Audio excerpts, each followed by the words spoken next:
Guð gefi ykkur góðan dag og verið velkomin til þessari helgistundar.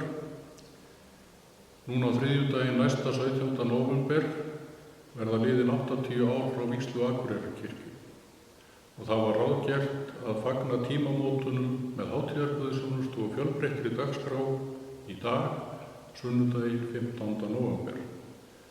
En COVID-19 og samkomutakmarkanir hafa raskað þeirri ráðagerð eins og svo mörgu öðru. Stundin verður því einföld að þessu sinni, en vígsluafmælinu verður betur fagnað síðar svo sem vert er. Tónlistin við þessa stund eru lög og sálmar sem tengjast Akureyrarkirkju og eru upptökur. Við skulum helga stundina og fela okkur Guði í nafni Guðs, Föður, Sonar og Heilags Anda. Eilífi Guð, þökk sé þér að þú hefur látið orð þitt búa meðal manna og helga þetta hús með nálægð þinni. Heyr bænir safnaðar þíns og gef að sér hver karl og kona og barn hér leitar þín megi finna þig og fagna yfir miskunn þinn og réttlæti. Fyrir son þinn, Drottinn Jesú Krist, sem með þér lifir og ríkir í einingu Heilags Anda, einn sann Guð aldir alda. Amen.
Í Jóhannesarguðspjalli 4. kapítula ritað: En hvern sem drekkur af vatninu ég gef honum mun aldrei þyrsta að eilífu, því vatnið sem ég gef honum verður í honum að lind sem streymir fram til eilífs lífs.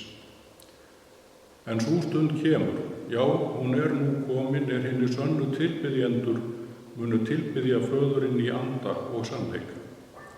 Faðirinn leitar slíkra tilbiðjenda. Guð andi og þeir sem tilbiðja hann eiga að tilbiðja í anda og sannleika. Og þannig hljóða þessi Guðspjallsins heilugu orð. Amen. Musteri Guðs eru hjörtun sem trúa, þó hafi þau ekki yfir höfði þak. Þessi hending eftir Einar Benediktsson fær áþreifanlega skírskotun þetta haustið, þegar lítið að vera innan kirkjuveggja og helgihaldið í skýjum í bókstaflegri merkingu. Í sjálfu sér líflegt og fjölbreytt og nýjungadjarnt og þáttaka fjarstadra mæld í áhorfstölum og viðbrögðum á netsíðum og í rafmiðlum. Söfnuðurinn má ekki safnast saman, hvorki á stað eða stund, heldur hver sameinaður öðrum úr sín og horni við skjái af öllum stærðum og gerðum að lofa Guð og ákalla og að heyra hvað hann vill við okkur tala í sínum orðum. En kirkjan stendur tóm og þar má ekki koma saman nema í fámenni. Reyndar ekki mörg dæmi í Guðspjöllunum að Kristur hafi stemt fólki saman í háreistum helgidómum. Hann hélt sínar áhrifamestu guðsþjónustur upp í brekkum á Víðavangi með alltaf 5.000 manns viðstöddum. Og við í vissum skilningi stödd þar í dag, í brekkunni með honum, og sum okkar kunna spyrja hvort einhver þörf sé á kirkjum. Bara ekki einfaldast að hafa þetta á netinu, fyrst það virðist vera að virka svona vel, og við gætum komist af með lítil upptökuver og búnað fyrir netstreymi. Hjörtun sem trúa jú dreifð allan bæ og allt land og allan heim, og 5.000 og 50.000 geta þannig séð verið viðstödd án þess að sjást eða hittast. Komið til hans, hins lifanda stein sem menn höfnuðu en í augum Guðs útvalinn og dýrmætur. Látið sjálf uppbyggjast sem lifandi steinar í andlegt hús til heilags prestdóms, til að bera fram andlegar fórnir fyrir Jesú Krist, Guði velþóknanlega, segir í öðru Pétursbréfi. Og kirkjan vissulega andleg bygging, en hún líka fólk af holdi og blóði, söfnuður, og söfnuð nauðsynlegt að eiga samastað. Stað til að safna saman á til fræðslu, uppbyggingar, samvista, tilbeiðslu og til að þiggja þjónustu Drottins í orðinu og verða lifandi steinar og byggjast upp sem andlegt hús í þjónustu við samfélagið Guði til dýrðar. Kirkjubyggingin, Guðs hús, hún þessi samastaður og jafnframt vitnisburður í samfélaginu og tákn nærveru hins uppristna Drottins. Kirkja, hvar henni valinn staður, hvernig hún byggð og hvaða rækt lögð við ástand hennar og umhverfi, vitnar líka samfélagið, mannlegt og félagslegt umhverfi kirkjunnar. Því að kirkja ekki bara fyrir söfnuðinn og sunnudögum, heldur hún til almannaheilla. Hún vitnar menningarmetnað safnaðar og samfélags með þeirri list sem hún og sem prýðir hana og vekur til umhugsunar sístæð eilíf gildi. Og sama á við það starf og það líf sem kirkjan hýsir, helgihald, tónlist og þann boðskap sem fluttur Kirkja sýnilegur, áþreifanlegur vitnisburður nærveru Krists og útstöð Guðsríkisins í almannarýminu. Jörðin undir henni helguð þessu fótspori upprisunnar á þessum stað meðal þessa fólks. Kirkjan frátekið rými, helgidómur og griðastaður, athvarf sem heldur utan sitt fólk í gleði og í raun, jafnt á helgum stundum sem rúmhelgum dögum. Og þannig kemur Akureyrarkirkja mér, aðkomumanninum, fyrir sjónir. Sýnileg minnir hún frá vissum sjónarhornum og við ákveðin virtu skilyrði á rásilt stórskip, traust í hafráti tímans. Og hún líka heyranleg og hún á sitt lag, sinn hljóm í andrúmsloftinu. Kirkjuklukkurnar merkja stundirnar helga rými í tímanum fyrir athafnir sóknarbarna, guðsþjónustur, bænastundir, sorgar og gleðistundir. Klukkur Akureyrarkirkju slá hvern stundarfjórðung, dag og nótt, og minna á að tíminn sem líður er á þessum stað helgaður eilífum Guði. Honum sé dýrðin aldir alda. Amen.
Biðjum.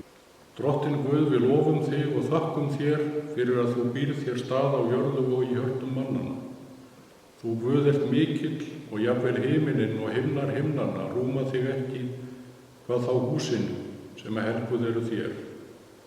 Heyr þú ákallið á bænina sem við berum fram fyrir þig í dag. Lát augu þín vaka yfir þessari kirkju dag og nótt og þeim stað sem þú hefur sagt þar skal nafn mitt búa.